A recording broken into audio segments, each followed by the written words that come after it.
Alors, 1 Samuel, le chapitre 14, le verset 24 à 29. Verset 24, qu'est-ce que la Bible dit en d'autres temps? Nous lisons. La journée fut... Saül avait peur.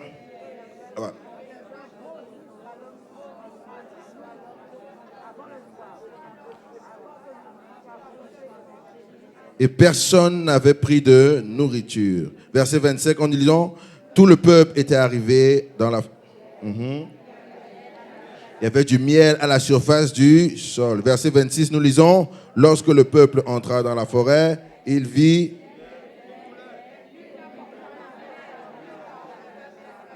respectait le serment. Verset 27, nous lisons, Jonathan ignorait le serment que son père avait fait.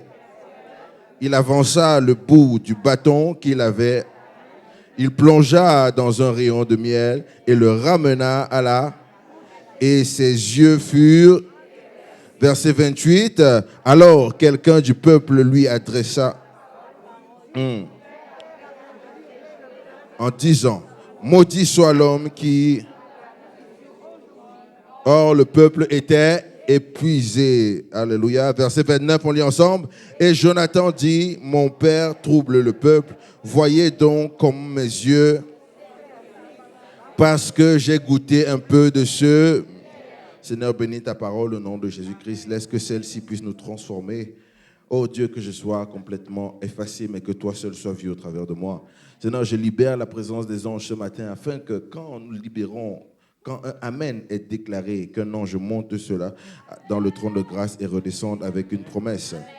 Ceci est l'échelle de Jacob où les anges montent et les anges descendent. Seigneur, que les anges qui sont là montent avec nos Amen et descendent avec nos bénédictions, avec tout ce que nous avons demandé dans le nom puissant, puissant, puissant et glorieux de Jésus-Christ. J'ai prié. Ensemble, nous disons,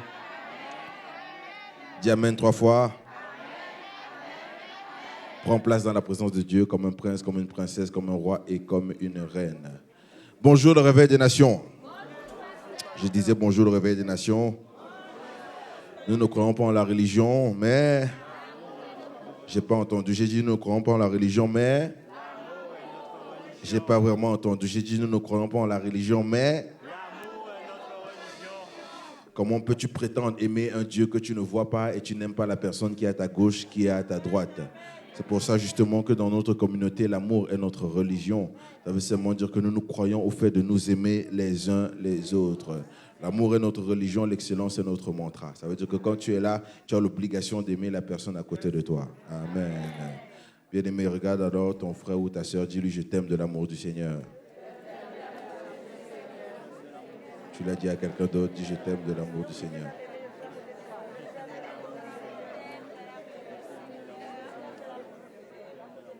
Amen, amen, amen. Bien, un jour, j'ai dit ça comme ça là, à notre église au Canada, et il y a une soeur qui est venue me voir pour dire que pasteur, j'ai un problème. Il y a un frère qui m'a dit je t'aime, mais pas de l'amour du Seigneur. Ah là là là là, c'était quelque chose quand même. Mais nous aimons de l'amour du Seigneur, amen. Bien-aimés, je suis dans la joie ce matin d'être dans la présence de Dieu avec vous, de pouvoir célébrer Dieu ensemble. Et je crois que si nous sommes là aujourd'hui, c'est parce que Dieu a quelque chose à nous parler, Dieu a quelque chose à nous apporter. Je crois personnellement que Dieu ne permet pas que les choses se fassent au hasard. Je crois que quand Dieu permet quelque chose, une certaine rencontre, c'est parce que ces rencontres sont prophétiques. Dieu ne permet jamais que tu tombes sur quelqu'un seulement par hasard. Quand tu tombes sur une personne, c'est parce que soit tu as une mission à accomplir, soit ta mission c'est d'aider la personne, ou soit la mission de la personne, c'est de pouvoir faire quelque chose pour toi. Amen. C'est très important. La vérité, c'est quoi? C'est que si toi, tu n'influences pas, ça veut dire qu'on t'influence. C'est automatique. Tu ne peux pas rester dans une neutralité. Si tu n'influences pas, ça veut dire qu'on t'influence. Donc, si tu es dans un environnement où toi, tu n'influences pas, ça veut dire qu'on est en train de t'influencer. Donc, soit tu as une mission à jouer, soit la personne autour ou bien l'environnement a quelque chose à faire avec toi. J'ai toujours dit, c'est que l'environnement est plus fort que l'individu. C'est toujours comme ça. Donc, tu ne peux pas... Entouré de dormeurs, tu finiras par avoir sommeil. Vous êtes là? C'est pour ça que nous sommes dans une communauté remplie de puissance. Juste le fait que tu sois dans cette atmosphère, il y a quelque chose qui change. Juste le fait que tu sois là assis avec un frère, avec une sœur, je suis convaincu que le ciel s'ouvre et quelque chose se manifeste dans ta vie dans le nom puissant et glorieux de Jésus-Christ. Amen, amen et amen. Vous avez les salutations de la prophétesse Cécile King et de l'apôtre Paul King ils vous envoient des déclarations prophétiques et ils vous bénissent de l'amour du Seigneur aussi et de la gloire profonde de Dieu. Amen. Je crois que nous sommes dans une église d'alliance et dans cette alliance, nous avons une alliance avec Dieu, avec le sang de l'agneau et cette alliance parle pour nous. Qui fait en sorte que même quand tu pries ou peu importe ce que tu fais, sache que tu as une alliance qui parle avec toi. Amen. Bien, mais nous sommes dans une série donc depuis quelques semaines déjà où je parle de la terre promise. Je parle de la terre promise, posséder sa terre promise. Et quand je parle, j'explique le fait de posséder sa terre promise. J'ai parlé de tellement de sujets comme quoi la terre promise n'est pas un lieu dans le ciel. La terre promise, c'est un endroit sur la terre où la présence de Dieu est là pour te permettre d'avoir tout ce que tu dois avoir. C'est un peu comme le jardin d'Éden. Le jardin d'Éden, personne ne sait exactement où se trouve le jardin d'Éden, simplement parce que ce n'était pas un lieu physique, c'était la présence de Dieu qui était quelque part dans un lieu physique et Dieu se manifestait dans le jardin d'Éden. C'est pour ça que dans le lieu physique, bien aimé, il y a la présence de Dieu quelque part où tu dois être dans ton jardin d'Éden, où tu dois être dans ta terre promise. J'ai dit qu'il y a le cheminement de la terre promise. Il y avait plusieurs villes qui étaient dans la terre promise. Ils ont traversé plusieurs lieux, ils ont traversé plusieurs endroits, ils ont eu des tumultes dans cette découverte de leur terre promise. Et on a parlé de plusieurs villes par lesquelles le peuple d'Israël, ils sont passés pour arriver à la terre promise. Laisse-moi donc te dire quelque chose, c'est que ces villes-là, tu vas constamment passer par ces villes parce que tu ne rentres pas dans ta terre promise une seule fois. Parce qu'il y a plusieurs terres promises qui te sont données. Ça veut dire qu'il y a la terre promise de la bénédiction, il y a la terre promise de l'élévation, il y a la terre promise du foyer. Il y a tellement où quand tu arrives dans cette terre promise-là, c'est pour ça que la terre promise n'est pas seulement un environnement propice où tu viens et tu restes, où tu installes seulement et tu restes là. Je crois que dans la terre promise, tu dois comprendre que une fois que tu arrives dans ta terre promise, tu dois jouir de ce qu'il y a dans la terre promise. Mais par la suite, la prochaine étape, c'est de continuer d'avancer parce qu'il y a toujours plus. C'est la raison où d'ailleurs, quand je passais, j'ai expliqué, je dis qu'à chaque fois que Dieu bénit, il ne bénit jamais seulement suffisamment. Dieu bénit à débordement. À chaque fois que Dieu veut te donner quelque chose, il ne te donne pas seulement ce dont tu as besoin, il te donne ce dont tu as besoin et à débordement. Lisez la Bible un peu de la Genèse à l'Apocalypse. Je n'ai jamais Dieu donné seulement ce que tu as besoin. Dieu donne toujours au-delà. C'est pour ça que la Bible nous enseigne que Dieu est le Dieu qui nous donne infiniment au-delà de ce qu'on pense, infiniment au-delà de ce qu'on peut croire même. Et je crois particulièrement que dans la terre promise où tu es en train d'entrer, où tu es en train d'accéder, Dieu te donne infiniment au-delà de ce que tu as même déclaré. Ma mission ce matin, c'est de dire que tout ce que tu as déclaré pendant les dernières semaines, que Dieu le multiplie et qu'il te le donne à débordement au nom de Jésus. Quelqu'un dit amen bien. Que Dieu te le donne à débordement. C'est pour ça que nous parlons de la terre promise. Et c'est la raison pour laquelle d'ailleurs nous parlons donc du mystère du miel, du mystère du lait et du miel. Parce que c'est pas anodin si Dieu a dit, oh ok, je vous envoie dans une terre où coule le lait et où coule le miel. Amen, amen, amen. Alors, pendant le cheminement de la terre promise, je vous recommande d'aller regarder les différentes étapes de la terre promise. C'est disponible, les vidéos sont disponibles. On a parlé de Gilgal où Dieu peut déplacer les obstacles, mais Dieu ne déplacera pas les oppositions. Ça veut dire qu'il y a certains obstacles que Dieu peut déplacer par-ci, par-là, mais les oppositions, Dieu ne déplacera pas ces oppositions. Pourquoi? Parce que quand Josué arrive pour diriger le peuple, Moïse n'est plus là. Josué revient trouver exactement les mêmes oppositions que Moïse a laissées. Pourquoi? Simplement parce que Dieu voulait que Josué traverse ces oppositions. Comme quoi, Dieu, quand il te met des oppositions devant toi, il n'enlève pas les oppositions parce que toutes ces oppositions sont insignifiantes. Toutes les personnes, quand quelqu'un s'oppose à tes valeurs, quand quelqu'un s'oppose à ta foi, quand quelqu'un s'oppose à ta mission ou à ta destinée, si tu ne lui donnes pas la clé pour rentrer dans ton cœur, il ne peut pas rentrer parce que ses paroles sont insignifiantes, ses malédictions sont insignifiantes. Tout ce qu'il peut dire, c'est insignifiant. C'est pour ça que j'ai l'habitude de dire, ne laisse pas que quelqu'un ne peut pas te manquer de respect sans ta permission. Quand quelqu'un se manque de respect parce que tu lui as permis, tu es là avec moi. Quand quelqu'un peut parler dans ta vie, c'est parce que tu lui as permis. Alors là, je parle dans le monde physique, je ne parle pas encore des liens générationnels où on a permis, tes ancêtres ont permis, etc. Ça, il y a des séminaires pour ça. Mais dans le monde physique que nous sommes, ne permet pas. De toute manière, c'est insignifiant. Ils sont insignifiants. Ce qu'on te dit, c'est insignifiant. Donc, quelqu'un qui te dit que tu n'es pas bon, quelqu'un qui te dit que tu ne peux pas faire cela, sache que ça ne doit même pas rentrer dans tes oreilles. Ou si ça rentre, ça doit sortir par l'autre oreille, parce que tu sais que c'est insignifiant. Est-ce que je parle à une personne? C'est pour ça que Gilgal nous apprend donc que peu importe les oppositions de la vie, ces oppositions sont insignifiantes. On a eu à Jéricho. Jéricho, les enfants d'Israël traversent dans Jéricho. Et quand ils arrivent à Jéricho, on voit des murs qui sont fortifiés. Pendant que les murs sont fortifiés, les gens se moquent d'eux. Ils se moquent d'eux en disant que oui, tu ne peux pas, vous êtes n'importe quoi. Tu ne vois pas que l'âge est avancé. Vous ne voyez pas que vous êtes plus faible qu'eux. Et c'est là où à Jéricho, je vous ai enseigné que parfois tu te trouves dans une position de faiblesse et tout à coup, Dieu change la balance. C'est à Jéricho où tu es en position de faiblesse, tu es en position de bassesse et l'ennemi est en position de hauteur, la situation est en position de hauteur. Et c'est là où se trouve dans le tout à coup de Dieu, où Dieu bascule, Dieu change la balance. Bien aimé, à chaque fois de ta vie où tu vas te retrouver en position de bassesse, en position de faiblesse, rappelle-toi du message de Jéricho qu'il y a un tout à coup de Dieu où Dieu est capable de changer la balance. C'est la raison pour laquelle tu ne peux pas abandonner. D'ailleurs, celui qui n'abandonne pas n'échoue jamais.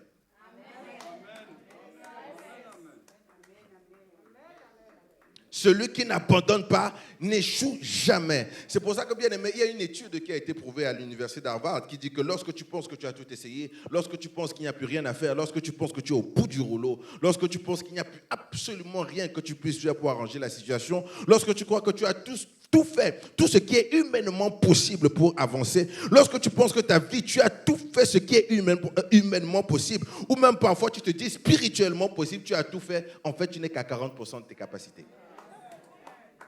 Ça veut dire que lorsque tu penses que tu as tout essayé, il reste encore un 60% pour toi. C'est pour ça qu'un homme a dit un jour, tu ne sais jamais à quel point tu es fort jusqu'à ce que être fort soit ta seule option.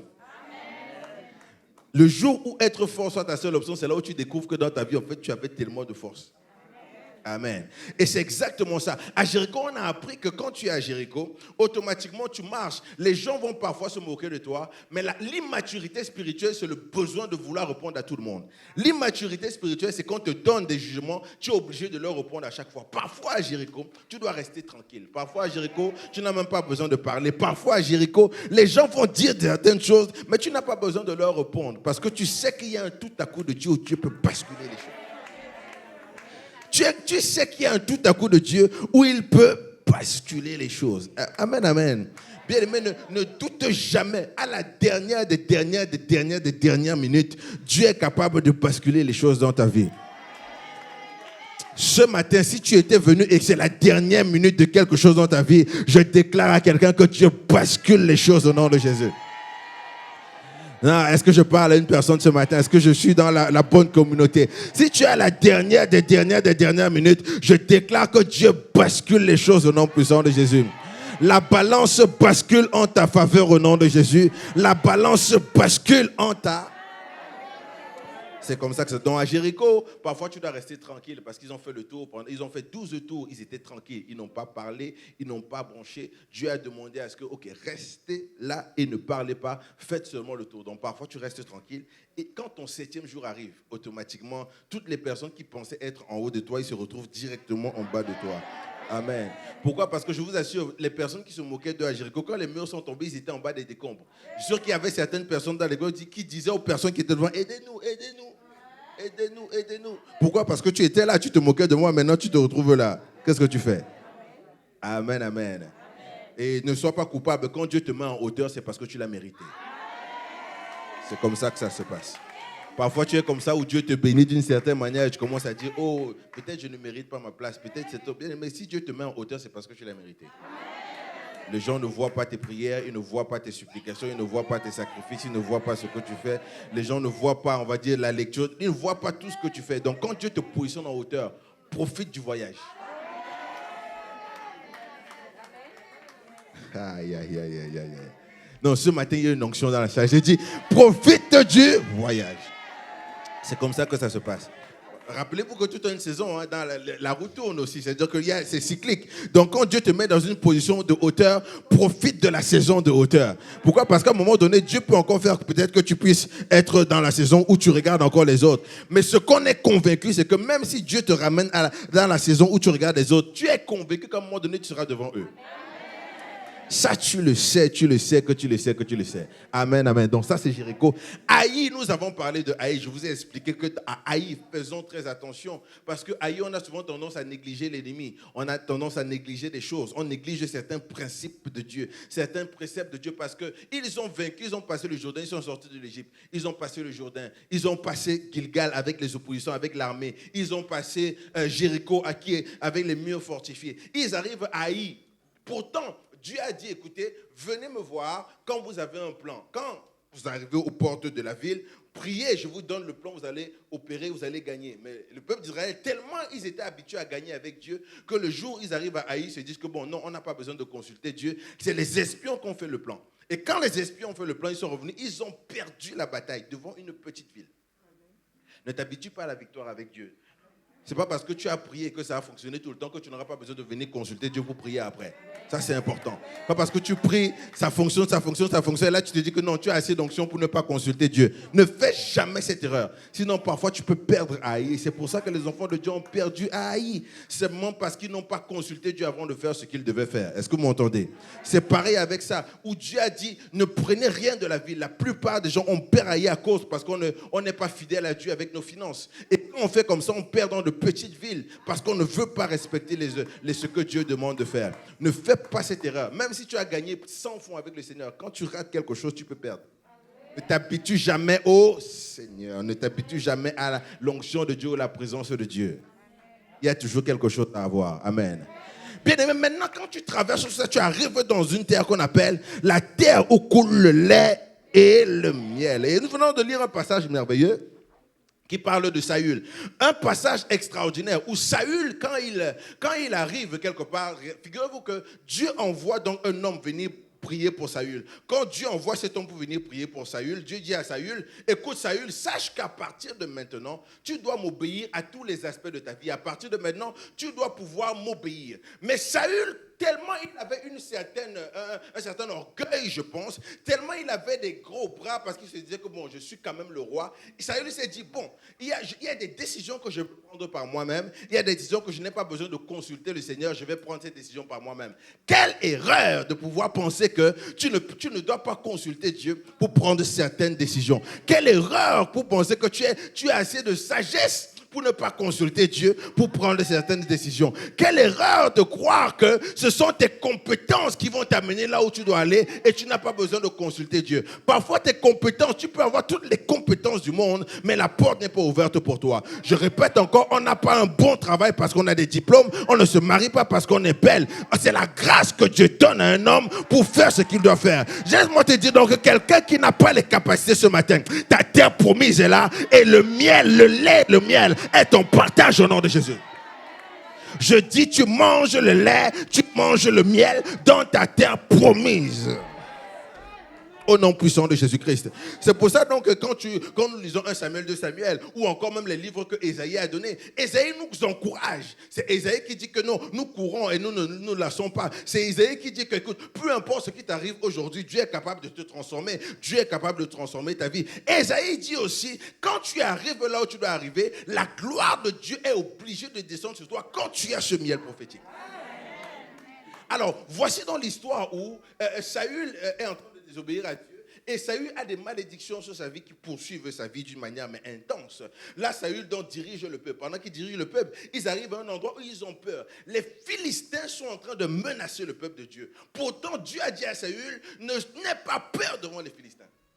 Les Philistins menacent le peuple de Dieu. Maintenant, tout le peuple est dans la crainte. Pourquoi? Simplement parce que Saül est dans la crainte. Donc, quand Jonathan arrive, c'est pour ça que Jonathan, c'est un des hommes révolutionnaires aussi dans la Bible. D'ailleurs, il n'aurait jamais eu de David s'il n'avait pas eu de Jonathan. Je l'ai toujours enseigné. C'est Jonathan qui a enlevé ses vêtements. Et il a donné ses vêtements à David pour que David soit David.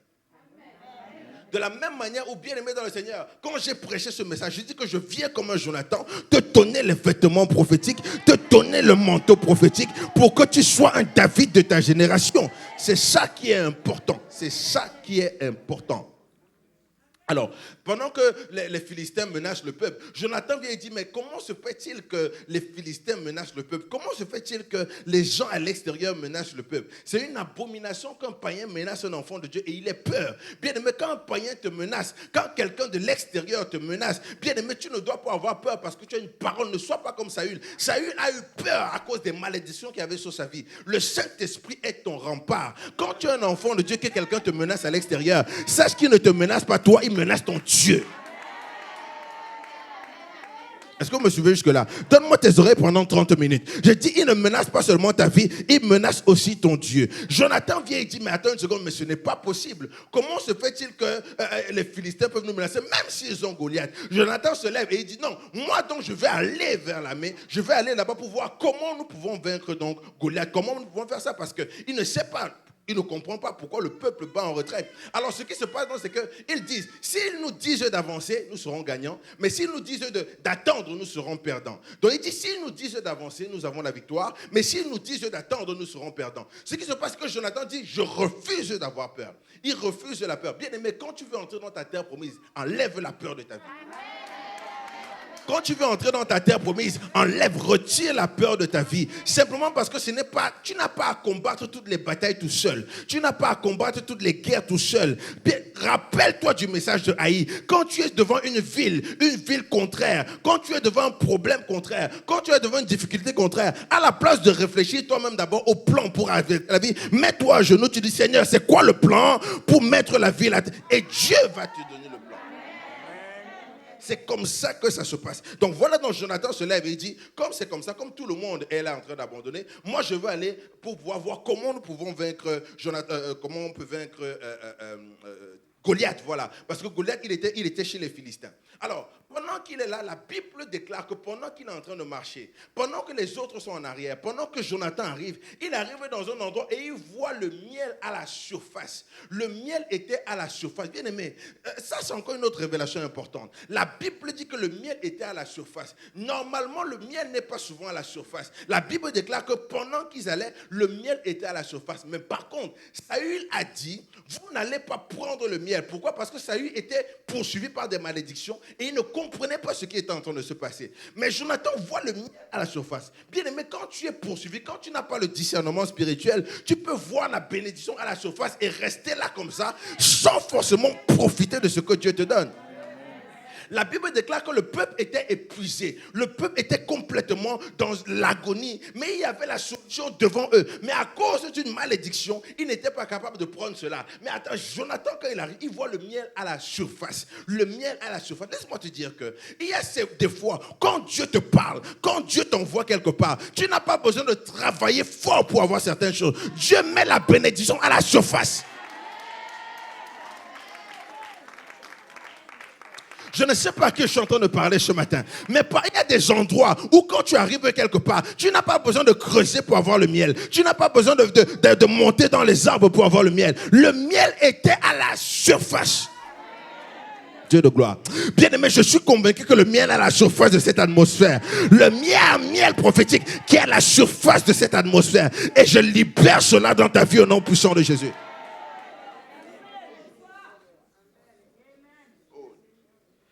Bien aimé, comprends quelque chose. Le miel était à la surface. Donc, vous savez qu'il n'avait pas besoin de creuser pour avoir le miel. Tout ce qu'il fallait, c'est juste étendre la main, prendre seulement ce qui t'appartient. Fais attention, parce que parfois tu dis que Dieu ne t'a pas béni. Parfois tu dis que tu ne vois pas les bénédictions. Est-ce que tu as certaines malédictions qui t'empêchent de voir ce qui est devant toi? Comprends quelque chose. Et figurez-vous qu'il n'y a aucune malédiction qui fonctionne qui part avec le temps. Jamais. La malédiction ne part pas avec le temps. On dit souvent que le temps arrange tout, le temps va réparer tout. En fait, la malédiction ne se répare pas avec le temps. Tu peux être là. Sinon la Bible serait contradictoire d'une certaine manière. La malédiction ne part pas, ne s'évapore pas avec le temps. Il y a même certaines personnes aussi, bien aimées, quand ils disent que, j'ai beaucoup trop de malédictions ici. J'ai beaucoup trop de malédictions en Guadeloupe. Je vais prendre l'avion, je vais aller à Miami et là-bas, je ne vais pas trouver de malédiction. Bien aimé, pendant que tu prends la classe économique, la malédiction prend la classe affaires. Vous vous retrouvez tous là-bas à Miami. Est-ce que je parle à quelqu'un? Et quand tu descends de l'avion, ça te poursuit là-bas aussi. Oh mon Dieu, je libère toute malédiction de ta vie. Je remplace par la bénédiction au nom de Jésus. Ton amen ne ressemble pas à la prophétie que je suis en train de donner. Je dis, je remplace la malédiction qu'il y avait dans ta vie par la bénédiction au nom de Jésus. Je dis encore, ton amen là ne ressemble pas à ce que je suis en train de dire. Je dis, je remplace la malédiction qu'il y avait dans ta vie par la bénédiction au nom de Jésus. Ton amen là ne reflète pas la prophétie que je suis en train de donner. J'étais en train de dire que je remplace la malédiction dans ta vie et je prophétise la bénédiction. Je prophétise Je prophétise la bénédiction dans ta vie. Et c'est comme ça que ça se passe. La bénédiction ne part pas avec le temps. C'est pour ça que d'ailleurs, la plupart des personnes, quand ils sont partis, ils ont voyagé, ils sont partis, bien aimés, ils ont exactement les mêmes problèmes. Ce n'est pas parce que tu changes de destination que forcément la malédiction est partie. Mais après ce dimanche matin, je déclare que le miel qui est devant toi, il n'y a aucune malédiction qui va t'empêcher de recevoir le miel. Oh Saint-Esprit, laisse-moi un peu enseigner. Je dis, je prophétise, je déclare. Oh non, il n'y a aucune malédiction dans ce jour qui va t'empêcher de recevoir le miel que tu... Je dis aucune. Aucune. Regarde un voisin, dis, prophétise à ce voisin, dis, il n'y a aucune malédiction qui va t'empêcher de recevoir le miel prophétique. Tu l'as dit à quelqu'un, tu l'as dit à quelqu'un, tu l'as dit à quelqu'un. Dis, il n'y a aucune malédiction. Alléluia, alléluia. Bien aimé, il n'y en a aucune qui va t'empêcher de recevoir ce que tu dois recevoir. Et la Bible déclare que le miel était à la surface. À la surface. À la surface. Bien aimé, il y a des bénédictions à la surface. Il y a la gloire à la surface. Il y a la promesse à la surface. Il y a l'onction à la surface. Il y a le travail à la surface. Il y a la maison à la surface. Il y a des prêts à la surface. Tout est à la surface. Oh, quelqu'un dit gloire. Le miel était à la surface. Donc, Jonathan voit le miel à la surface. Mais il se dit, mais je ne comprends pas ce qui est en train de m'arriver. Le miel est à la surface. Le peuple est épuisé. Le peuple est à l'agonie. Le peuple ne sait pas où ils sont en train d'aller. Mais le miel est à la surface. Bien-aimé dans le Seigneur, je suis désolé que Dieu, vous avez dit, quand on a parlé du miel pendant le séminaire, j'ai demandé à ce que le voile soit déchiré, n'est-ce pas? Pour que quand ce voile est déchiré, que tu regardes le miel à la surface et tu sois content en disant que Seigneur, la bénédiction qui est à la surface, là, je veux avoir ça. Alors, je dis ça pourquoi? Parce que le miel est à la surface. Figurez-vous que c'est la plupart des hommes qui étaient dans le peuple de Israël. Il y avait beaucoup qui étaient des religieux. Des religieux, pourquoi? Je vous explique. Parce que le religieux, en fait... Écoutez-moi, ne vous inquiétez pas. L'onction de Dieu est là. Écoutez-moi très bien. Comme je dis, les religieux, c'est quoi? Quand il y a beaucoup de religieux, ce qui se passe, c'est qu'ils pensent que les bénédictions de Dieu, il y a certaines bénédictions qu'il faut trop travailler pour avoir. Pourtant, dans la présence de Dieu, il y a certaines bénédictions que tu n'as pas besoin forcément de travailler. Dieu t'envoie récupérer ce que tu dois récupérer. C'est passé, hein? Même avec les enfants de Dieu aujourd'hui. Quand tu as quelque chose facilement, tu as l'impression que ce n'est pas de Dieu. Vous me suivez un peu? Quand c'est trop facile, tu as l'impression que tu commences à avoir un problème. Mais un religieux, pendant que tout le monde voit des solutions à chaque problème, lui voit un problème à chaque solution. Et bien aimé, quand quelqu'un voit un problème à toutes les solutions, tu sais qu'il est religieux. Mais j'aimerais te dire quelque chose, bien aimé. Ne vois pas un problème à chaque solution. Ce n'est pas parce qu'il y a problème qu'il y a une solution. La solution existait déjà avant le problème. Est-ce que je parle à quelqu'un? La solution existait avant le problème. Je peux te le prouver. C'est pas parce qu'il y a un billet de 50 euros qu'il y a un vrai billet de 50 euros qu'il y a un faux billet de 50 euros. C'est pas parce qu'il y a un faux billet de 50 euros qu'il y a un vrai billet de 50 euros. Il faut d'abord le vrai billet pour qu'il y ait le faux. Donc c'est pas parce qu'il y a la fausse bénédiction qu'il y a la vraie bénédiction. Il faut d'abord la vraie bénédiction pour qu'il puisse avoir le faux. Parce que le faux s'inspire du vrai. Est-ce que vous me suivez?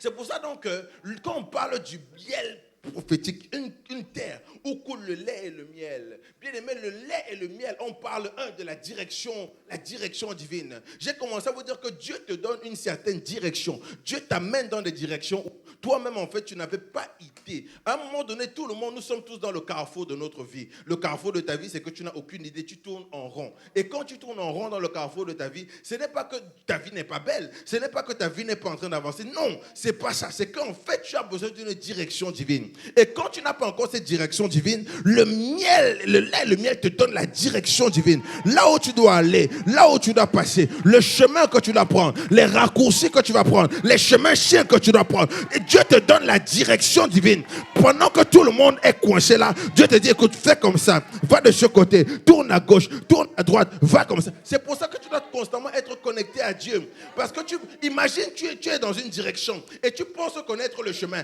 Maintenant, tu arrives dans le chemin que Dieu t'a donné, tu trouves l'embouteillage là, qu'est-ce que tu fais? Maintenant, tu trouves l'embouteillage, tu as été déconnecté de Dieu. Comme tu es déconnecté, tu ne sais même pas par où passer. Ne sois pas déconnecté de Dieu, bien-aimé dans le Seigneur, dans cette saison. Le miel te donne la direction divine. La direction, parce que là où tu ne sais pas où aller, que Dieu te dirige, bien-aimé dans le Seigneur. Dans la terre promise où tu es, lorsque tu ne sais pas quoi prendre comme direction, oh, que Dieu te donne la direction. Je dis que Dieu te donne la direction à prendre. Que Dieu te donne la direction. La deuxième chose que j'ai dit que le miel donne, bien-aimé, et ce qui est important, c'est ça que ce matin tu dois recevoir, c'est la provision surnaturelle. Le miel donne la provision surnaturelle. La Bible dit dans Exode, le chapitre 7, le verset 31, la maison d'Israël donna cette nourriture le nom de manne. Elle ressemblait à des graines de coriandre. Elle était blanche. Elle avait un goût de gâteau au miel. Bien aimé, la manne qu'on dit, le gâteau au miel, c'est ça qui leur a permis d'avoir la provision surnaturelle dans le désert. Bien aimé, pendant que tu es dans le désert dans cette saison, que Dieu te donne la manne surnaturelle pour que tu puisses traverser le désert en toute... Dieu de gloire, Dieu de gloire, Dieu de gloire, Dieu de gloire. Tu ne sors pas d'ici la même personne, ça je peux te l'assurer. Il y a quelque chose qui est en train de se travailler à l'intérieur de toi. Je peux te le garantir. La provision surnaturelle. Bien, mais la provision surnaturelle, ce n'est pas la provision de l'homme. Je suis désolé. Dieu passe par l'homme pour te donner, mais ce n'est pas une provision que tu vois. Hey, suis-moi très bien, suis-moi. Ce qu'on appelle provision surnaturelle, le miel qui donne la provision surnaturelle, ce n'est pas la provision que tu vois, c'est la provision qui apparaît lorsque tu ne vois pas. C'est ça qu'on appelle la provision surnaturelle. C'est la provision qui vient lorsque toi tu ne vois pas. En fait, la provision surnaturelle, ce n'est pas une provision. La Bible dit que lorsque Dieu donne la vision, il donne aussi la provision. Il y a la provision que tu vois, mais il y a la provision que tu ne vois pas. La provision que tu ne vois pas, c'est quoi? La provision surnaturelle, c'est laquelle? Bien aimé, la provision surnaturelle, c'est que tu ne vois pas la bénédiction que Dieu est en train de te donner. Tu arrives quelque part et elle apparaît.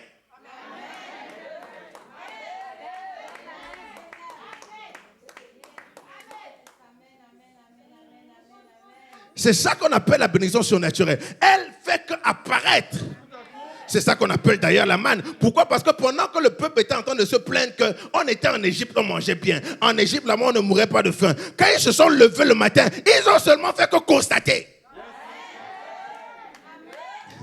Il n'y avait pas de graines pour semer, c'était des agriculteurs. Donc ils savaient comment semer la terre, mais ils n'avaient pas de graines pour semer dans le désert. Quand ils se sont seulement levés, ils n'ont fait que constater que ça a apparu. Ils ont vu quelque chose de blanchâtre quelque part. Bien aimé, je vous ai toujours dit que ça a un goût de gâteau au miel, mais ce n'est pas le pain. La manne n'est pas le pain. Manne veut dire manna, qui veut dire qu'est-ce que c'est. Donc bien aimé, ils ne savaient pas ce qui était là. Ils n'avaient aucune idée de ce qui était à la surface. Mais ils ont dit, comme on ne sait pas, qu'est-ce que c'est? Manna, dont la provision surnaturelle.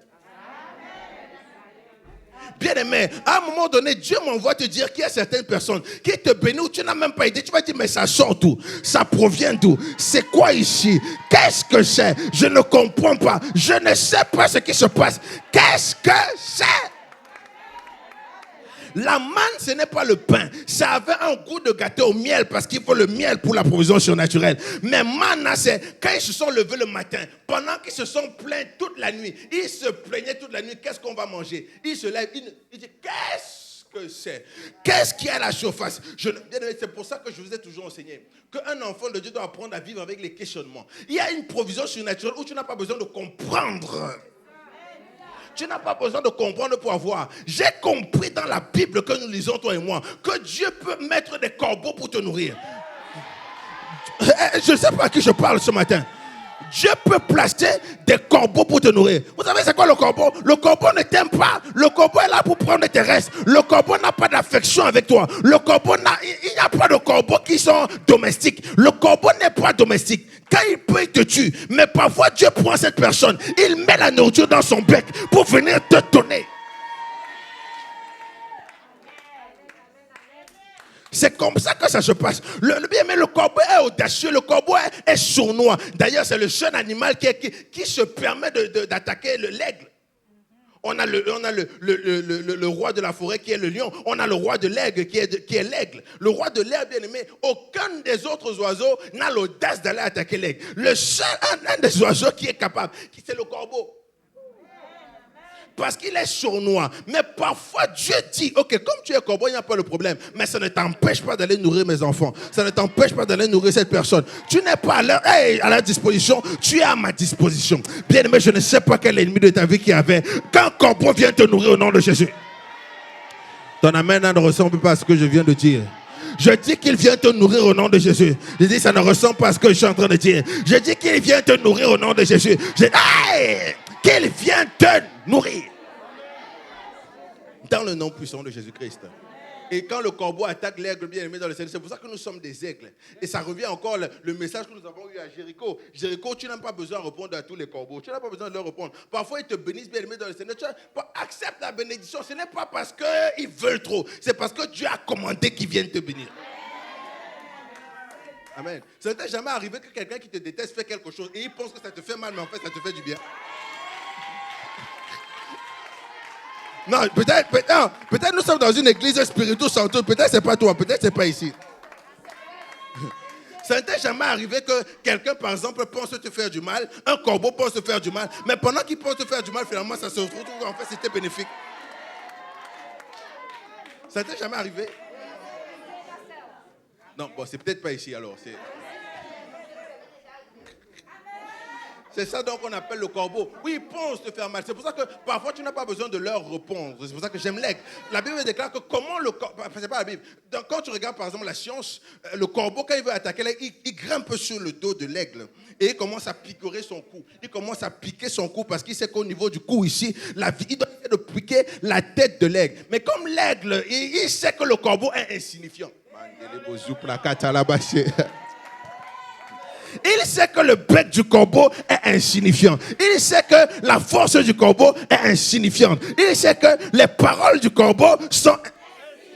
Il sait que c'est insignifiant. Tout ce qu'il fait, il monte dans les airs. Et quand il monte dans les airs, il est l'un des seuls oiseaux qui est capable de respirer dans l'air. À un moment donné, quand l'aigle monte en hauteur, le corbeau commence à s'asphyxier. Il ne peut pas respirer dans les airs. Le corbeau lâche seulement et il commence à tomber. Et l'aigle continue à...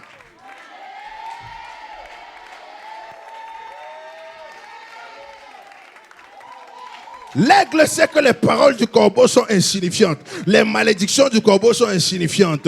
Les déclarations du corbeau sont insignifiantes. Peu importe ce qu'il fait, c'est insignifiant. Il ne discute même pas avec lui. Il monte dans les airs. Bien, mais laisse-moi te dire qu'en fait, les airs dans lesquels tu montes, c'est ta terre promise. Le corbeau qui était dessus, il ne peut pas te suivre dans ta terre promise. Il ne te suivra pas là-bas. Parce que ce n'est pas pour lui. Il ne peut pas respirer là. C'est ta terre.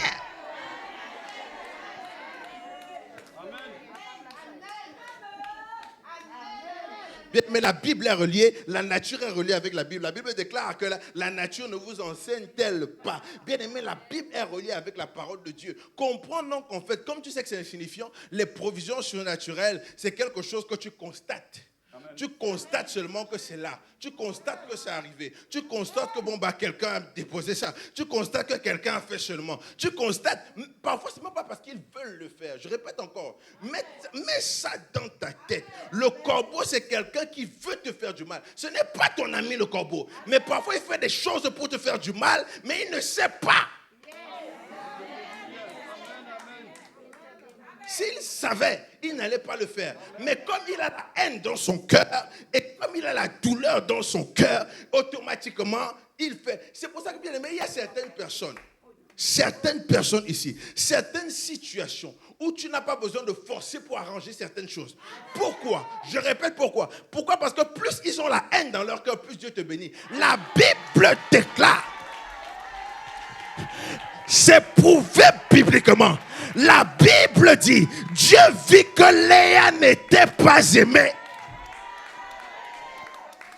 La Bible est claire. La Bible dit, Dieu vit que Léa n'était pas aimée et c'est la raison pour laquelle il l'a rendue féconde. Dieu vit que Léa... Est-ce qu'on lit la même Bible, toi et moi? Dieu vit que Léa n'était pas aimée et il l'a rendue féconde. Donc si Léa était aimée, il n'allait pas la rendre féconde. Dieu vit qu'il y avait la haine contre Léa. Dieu vit que les gens parlaient mal contre Léa. Dieu vit que les gens colportaient des ragots contre Léa. Dieu a vu que les gens faisaient des choses contre Léa. Dieu a vu que le patron de Léa voulait la mettre à la porte. Dieu a vu Dieu a vu que la famille a mis le bouc émissaire. Dieu a vu que les amis ont délaissé Léa. Dieu a vu que les gens ont laissé Léa tomber. Dieu a vu que la société même a traité Léa d'inconsciente. Dieu a vu que on a mis Léa au chômage. Mais c'est parce que Dieu a vu ça qu'il l'a rendu. Je viens prophétiser sur un homme et sur une femme ce matin. Je déclare que Dieu a vu que... Et c'est la raison pour laquelle il te rend fécond. Et c'est la raison pour laquelle il te rend féconde. C'est la raison pour laquelle il te rend fécond. C'est la raison pour laquelle...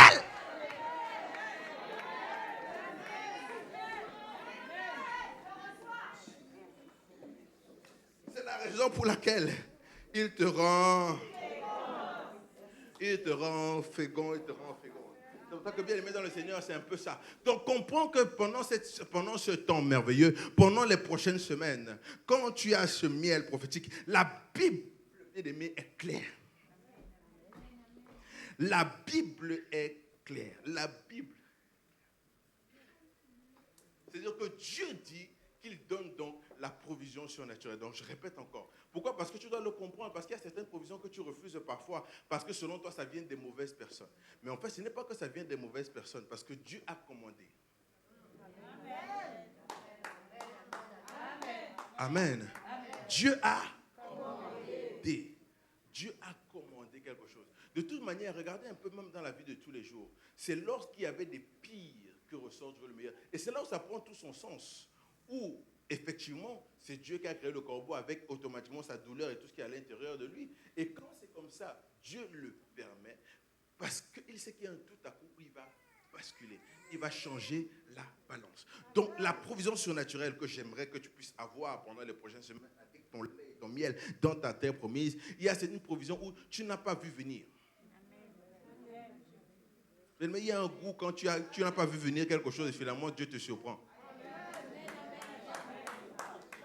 J'appelle une bénédiction que tu n'as pas vu venir.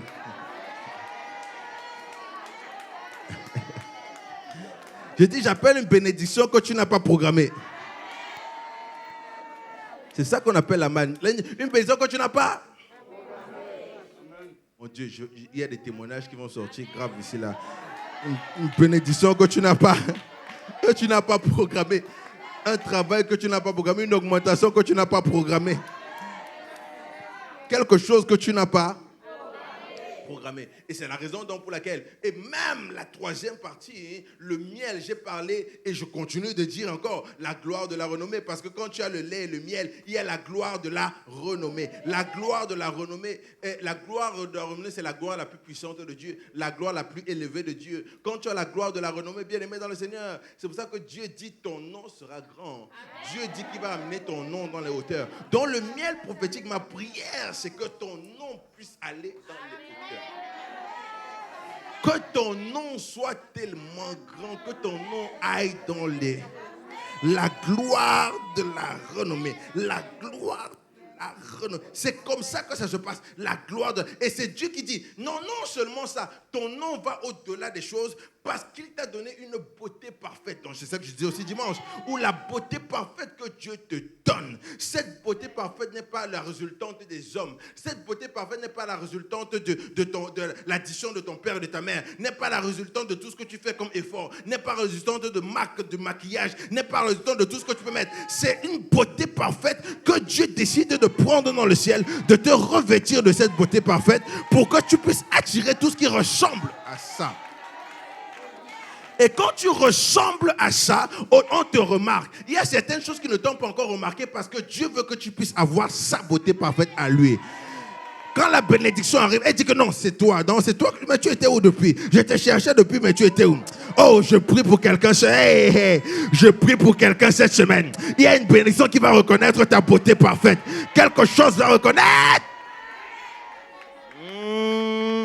Ça va reconnaître ta beauté parfaite. Je répète encore, ce n'est pas la résultante des gens, ce n'est pas la résultante des choses, ce n'est pas ce n'est pas la résultante des hommes et des femmes, c'est la beauté que Dieu te donne. Lui-même il décide de te donner quelque chose et c'est ça qui est important. Et même aussi le miel prophétique, on parle aussi du mariage. Le miel prophétique te donne aussi la capacité de rentrer dans les promesses de ton mariage. C'est pour ça que toi, si tu as envie de te marier, je déclare que ce soir, que le miel ce matin, le miel prophétique te donne accès. La Bible déclare, c'est dans ta Bible, toi et moi, Cantique des Cantiques, le chapitre 4, le verset 11. La Bible dit, tes lèvres distillent le miel, ma fiancée. Je dis, tes lèvres distillent le miel, ma fiancée. Il y a sous ta langue du miel et du lait. Je viens prophétiser à quelqu'un ce matin. Je déclare que Dieu te localise au nom puissant de Jésus. Toi qui cherches à se marier, toi qui cherches à être avec une personne, que Dieu t'accorde sa joie du mariage au nom de Jésus. Mais reste là, tu ne dis pas amen. Reste là, tu dis amen. Comme ça. Tu fais comme si ça ne te concerne pas. Parce que tu n'as pas envie de dire amen fort. Reste là. Fais comme si ça ne te concerne pas, il n'y a pas de problème. C'est comme ça que je vous ai dit l'histoire à l'église du Canada la dernière fois. Je vous ai expliqué qu'à un moment donné, on a donné un genre de promesse comme ça. Et il y a les jeunes filles qui étaient là, elles faisaient, moi je vais choisir. Ce sont des mamans qui ont dit amen, amen, amen, amen. Et il y avait une maman qui disait fort amen. Et pendant qu'elle disait fort amen, les jeunes filles regardaient pour dire elle pense quoi? Elle pense qu'elle va se marier avant nous. Et c'est exactement ce qui s'est passé. On a célébré ce mariage. Les filles étaient des filles d'honneur. Regardez.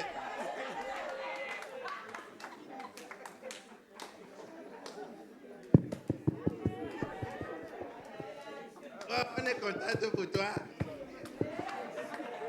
Pourtant, elle a dit amen. Elle a reçu. Je déclare dans la vie d'une personne, pendant que tu dis amen, que ça te localise au nom puissant de Jésus. Que ça te localise.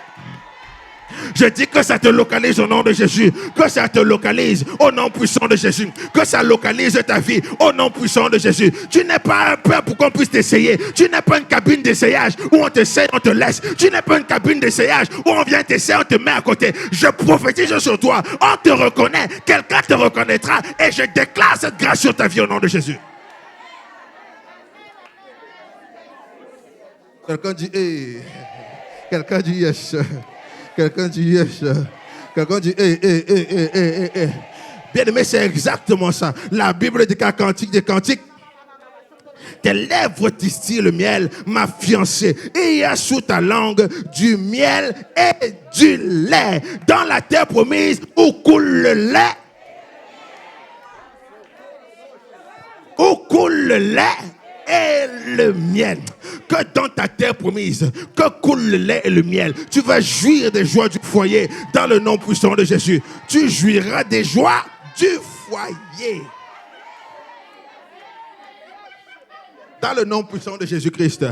Et même si tu es déjà marié et ton mariage bat de l'aile, je déclare, je prophétise, tu vas jouir des joies du foyer dans le nom puissant de Jésus.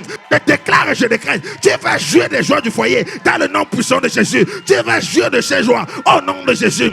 Parce que dans ton mariage, où coule le lait et le miel. Où coule le lait et le miel. Je prophétise sur un homme, je prophétise sur une femme, je prophétise sur un adolescent, sur une adolescente. Je déclare et je décrète dans ta vie. Je dis, tu vas jouir du lait et tu vas jouir du miel. Tu vas jouir du lait. Quelqu'un dit hey. Quelqu'un dit yes. Dis au nom de Jésus, je vais jouir du lait et du miel dans ma terre promise. Le lait et le miel.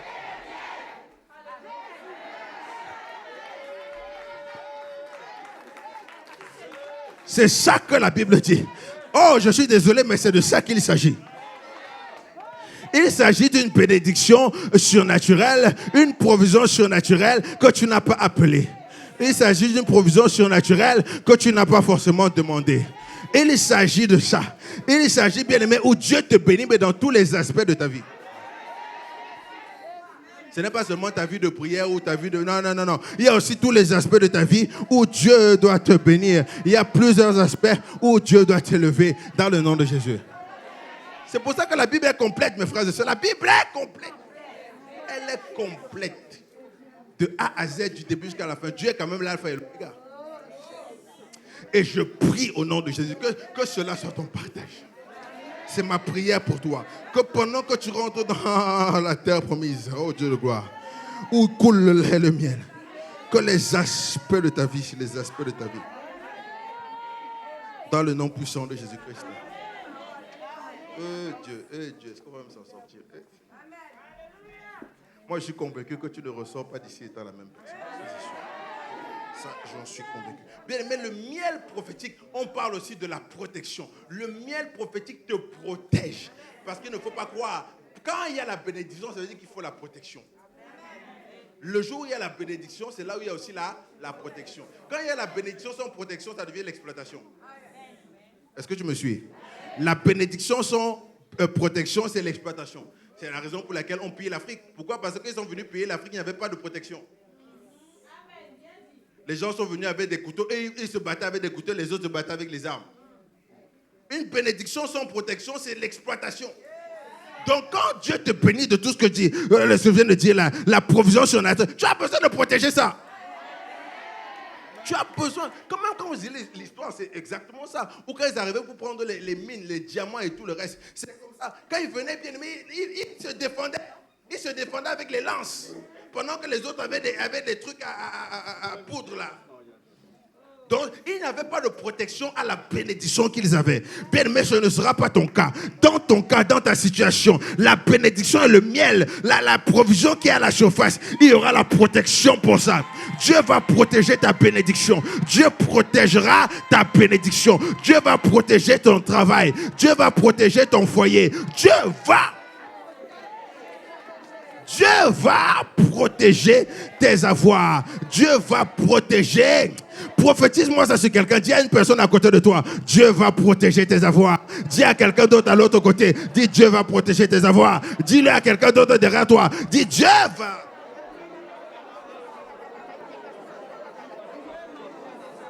Dieu va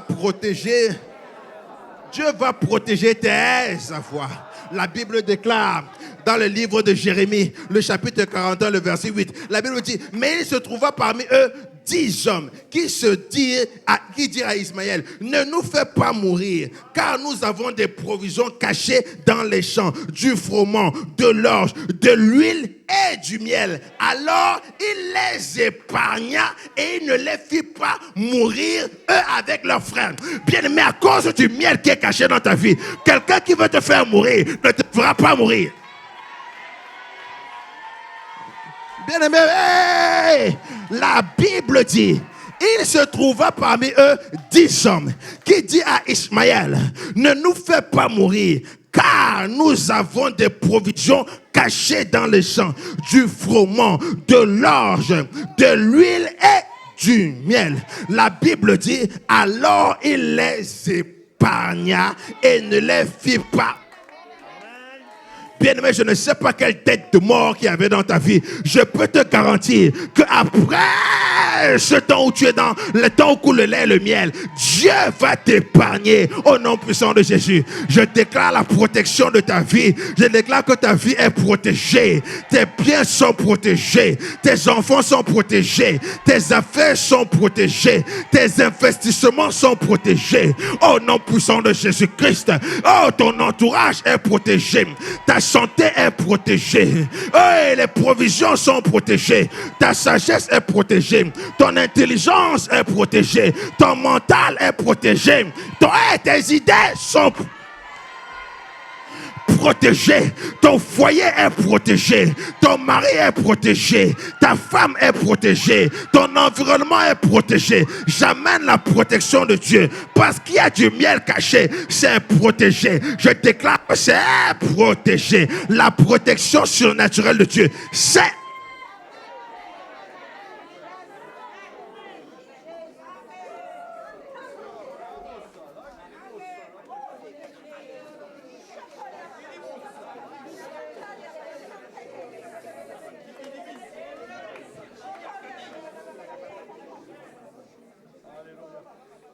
bien-aimé dans le Seigneur. Il y a une onction de Dieu qui transforme les choses. Si tu es dans cette atmosphère ce matin, je suis désolé, je suis vraiment désolé. Je suis désolé de t'apprendre que ce n'est pas parce que tu veux. Je suis désolé de t'apprendre que tu es béni malgré toi. Je suis désolé de t'apprendre qu'il y a quelque chose qui te localise. Une bénédiction que tu n'as pas prévue. Quelque chose que tu n'as pas prévu. Quelque chose que tu n'as pas constaté.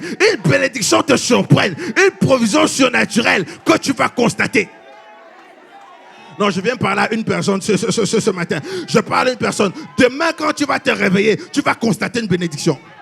Je ne sais pas à qui je suis en train de parler. Je ne sais pas à qui je suis en train de parler. Je ne sais pas à qui je suis en train de dire cela. Quand tu te lèves, tu vas constater. Cet esprit, je ne sais pas à qui je suis en train de dire ça. Mais je suis convaincu que quand tu vas ouvrir les yeux demain, tu vas constater la manne. Tu vas constater qu'il y a la manne devant toi. Et tu sais quoi? La manne, le miel sera à la surface du sol. Tu n'auras pas à travailler pour la voir. Tu n'auras pas à trimer pour la... Ce sera à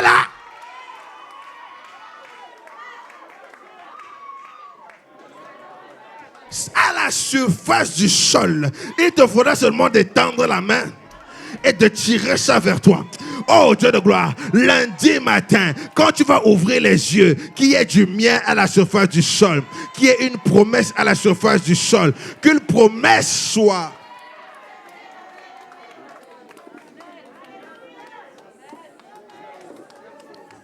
à la surface du sol, que ce soit à la surface du sol, au nom puissant de Jésus. Que ce soit à la surface du sol, au nom puissant de Jésus-Christ. Oh, bien-aimés, soyez vigilants dans la salle. Que ce soit à la surface. Bien-aimés, je suis désolé, hein. Mais il y a certaines choses que tu dois dire amen avant, tu dois dire amen demain. Mais ce matin, dis un amen pour que tu puisses recevoir. Il y a certaines choses. Oui. Ce n'est pas parce que tu as dit amen depuis le début de l'année que le même amen là, c'est le même amen aujourd'hui. Pas parce que tu es croyant depuis 50 ans, depuis 20 ans. Dieu est partout, mais il y a des lieux de rendez-vous. Dieu a un rendez-vous avec quelqu'un ce matin où il y a du miel à la surface et qui doit te localiser au nom de Jésus.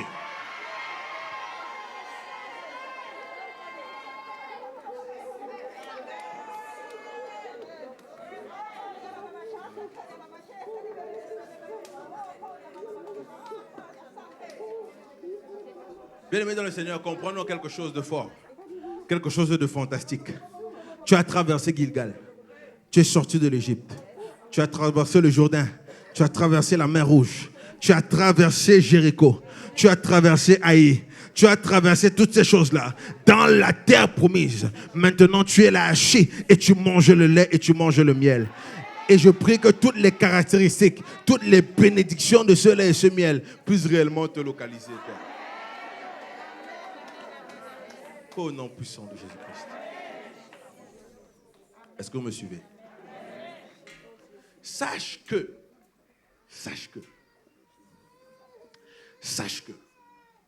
Le lait et le miel est différent pour chacun. Sache que c'est différent pour chaque personne. Sache que le lait et le miel que tu as, la vérité c'est quoi? C'est que Dieu donne le lait et le miel, mais il ne mettra pas ça dans ta bouche. Il met à ta disposition, mais ce n'est pas lui qui le met dans ta bouche. Il faut une action de ta part pour prendre le miel et le ramener vers toi.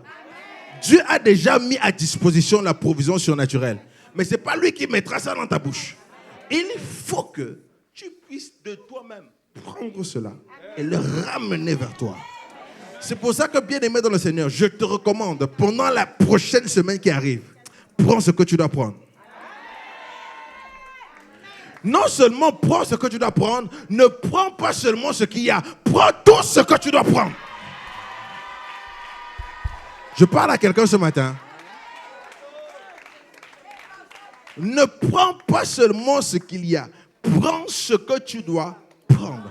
Parce que tu sais que quand Dieu met quelque chose, il ne te donne jamais seulement ce que tu veux, il te donne à débordement. Parce que tu sais que quand Dieu met quelque chose devant toi, il ne met pas seulement, tu as demandé à Dieu une petite bouteille d'eau, Dieu il met une citerne devant toi. Il donne toujours à débordement. Il donne, je dis toujours. Donc, prends ce que tu dois prendre. Amen, amen. Prends ce que tu dois. Quelqu'un dit gloire. Prends ce que tu as.